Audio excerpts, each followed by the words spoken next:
Vous êtes française, Madame Roux. Est-ce qu'il y a finalement une grosse distorsion entre, d'une part, l'enseignement en France et l'enseignement en Belgique, et par ailleurs, au niveau du choix, justement, est-ce qu'il y a de meilleures orientations en France qu'en Belgique ou l'inverse? Alors, je pense que nos systèmes sont très proches. Hein. On essaye en France de donner de la souplesse. Je pense que c'est ce qui est en train de se passer en Belgique aussi. Hein.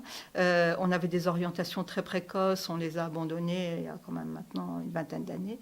Elles constituent, et j'ai pu me rendre compte en travaillant avec des enseignants ou des gens du centre PMS que cette orientation précoce est vraiment une préoccupation. C'est-à-dire que très souvent, ils se trouvent confrontés à des jeunes qui n'ont pas la possibilité de poursuivre leurs études, mais qui n'ont pas non plus les moyens de pouvoir véritablement choisir, parce qu'ils sont confrontés au choix au moment où ils n'ont plus le choix.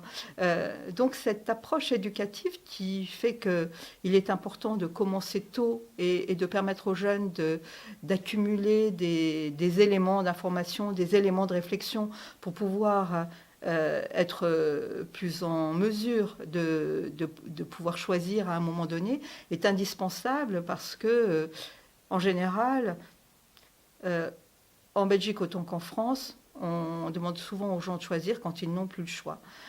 Donc c'est absolument pas le moment de s'ouvrir, absolument pas le moment de se questionner. On réduit la dimension temporelle.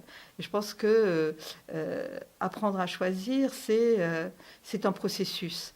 Et ce sont des compétences qu'il faut développer et c'est une ouverture sur l'extérieur qu'il faut faciliter.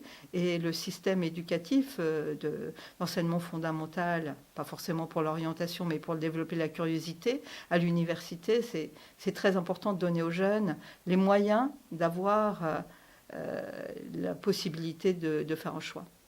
J'ai vu pas mal de directeurs d'école, j'ai vu aussi des directeurs de PMS dans la salle, dans Oui. l'auditoire.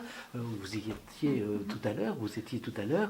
Et alors, d'un autre côté, qu'est-ce que vous pouvez leur apporter? Parce qu'il y a justement cette orientation, madame, au niveau des centres PMS, par exemple. Oui, bien entendu. Et en fait, les personnels sont assez demandeurs de faire autrement. Donc, je pense que c'est un travail collectif, un travail des chefs d'établissement. J'ai le plaisir de former des chefs d'établissement dans la région de Charleroi, des enseignants, des personnels des centres PMS, de façon à mettre en place un dispositif qui permette d'accompagner l'enfant tout au long de sa scolarité. Donc, en utilisant les compétences qu'il a tout au long de son développement. Donc ainsi, dans l'enseignement fondamental, les compétences que le jeune enfant a à être curieux, à s'ouvrir, à explorer le monde sans porter de jugement dessus, est une compétence qu'il faut développer pour qu'il soit capable de la réutiliser dans d'autres circonstances plus tard.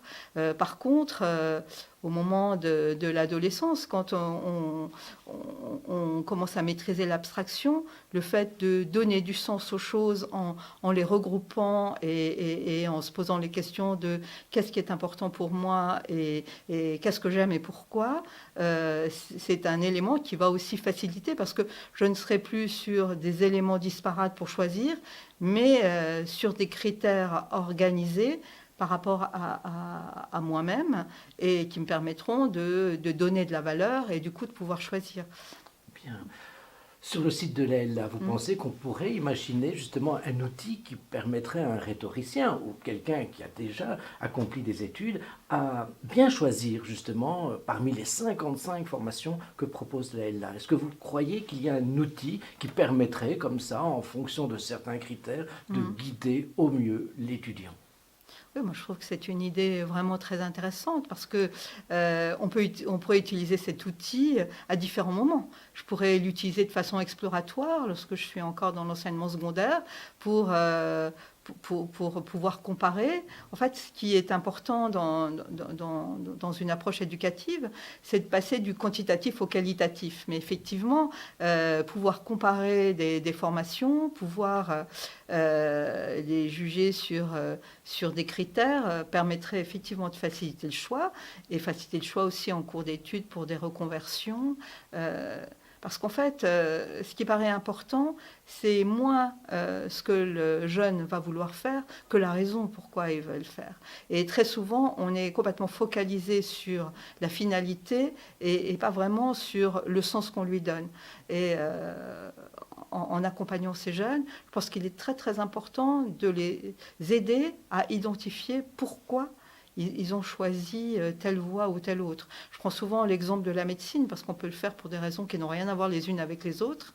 Et ce qui est important, c'est pas être médecin, mais c'est qu'est-ce que j'ai envie d'être comme médecin. Est-ce que j'ai envie de réparer la panne? Est-ce que j'ai envie d'avoir des relations sociales? Est-ce que j'ai envie d'avoir un statut social? Et que c'est à partir du moment où je vais pouvoir m'interroger sur la raison que je vais pouvoir élargir mes choix aussi et trouver éventuellement d'autres formations qui pourraient m'apporter des satisfactions. Un dernier mot de conclusion, Madame Roux?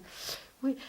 Il me semble qu'en fait, ce qui est important de nos jours, c'est d'accompagner les jeunes dans ce que nous appelons un savoir-devenir. C'est-à-dire comment est-ce que la dimension éducative va permettre à ces jeunes de pouvoir mettre en œuvre ces compétences tout au long de la vie, parce qu'on sait très bien qu'ils vont être amenés à évoluer, à changer, qu'ils vont choisir eux-mêmes de changer de vie. La vie s'allonge, les perspectives temporelles sont totalement différentes pour les jeunes qui naissent aujourd'hui.